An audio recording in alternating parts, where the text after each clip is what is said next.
Students, welcome back to my channel English education with understanding. आज के আমি তোমাদের শেখাবো थर्ड कंडीशनरটা কি। तो आज मैं आप लोगों को सिखाऊंगा थर्ड कंडीशनल क्या है।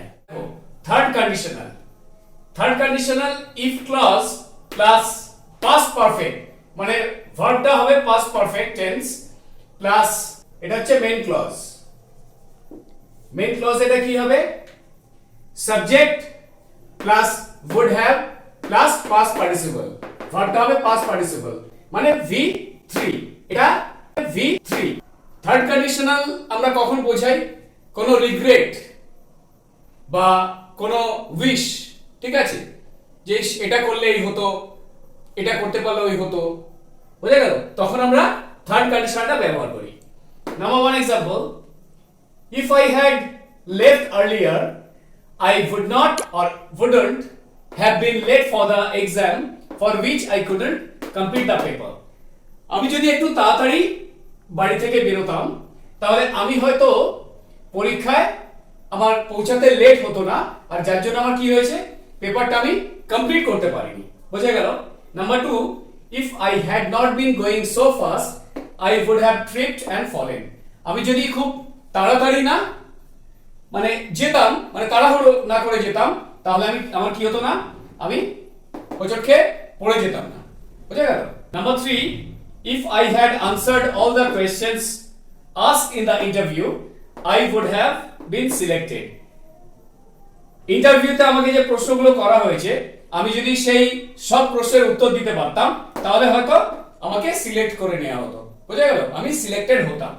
Number 4, if you hadn't been so rude they would have chosen you for the post। মানে তুমি যদি অতটা রুড ব্যবহার বা খারাপ ব্যবহার না করতে, অতটা আচরণটা খারাপ না হতো, they would have chosen you for the post। যে পোস্টটা ছিল সেই পোস্টের জন্য হয়তো তারা তোমাকে চুজ করে নিত বা বেছে নিত। Number 5, if the weather had been fine we would have gone for an outing। Weather মানে আবহাওয়াটা যদি ভালো হতো তাহলে হয়তো আমরা আউটিং বা বাইরে ঘুরতে যেতে পারতাম। Number 6, if you had invited me I would have definitely come।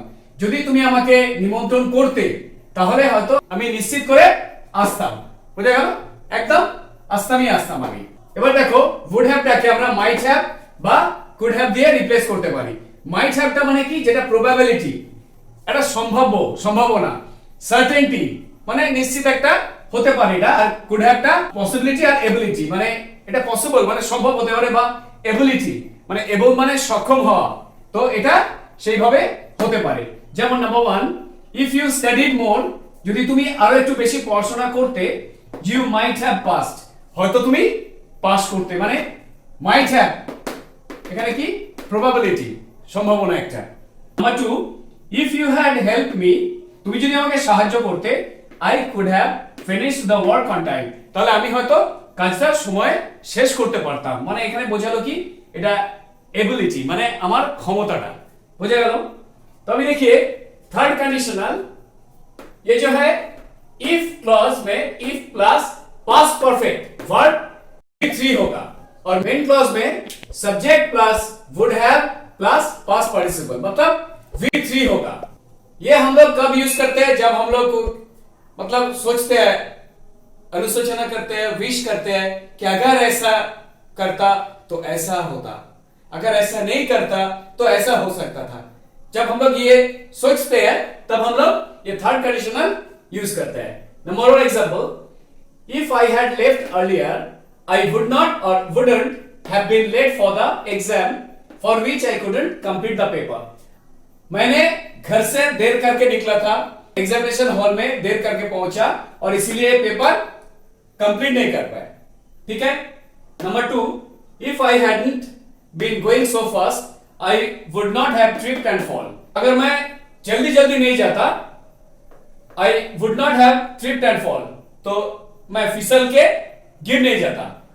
Number 3, if I had answered all the questions asked in the interview I would have been selected। Interview में जो प्रश्न पूछा गया था अगर वो सही मैं उत्तर दे सकता था तो मैं सिलेक्ट हो सकता था। ठीक है? Number 4, if you hadn't been so rude they would have chosen you for the post। अगर तुम उतना तुम्हारा व्यवहार या तुम्हारा बातचीत उतना खराब नहीं होता तो जो पोस्ट खाली था उसके लिए तुम्हें चूज कर लेता, ठीक है। Number 5, if the weather had been fine we would have gone for an outing.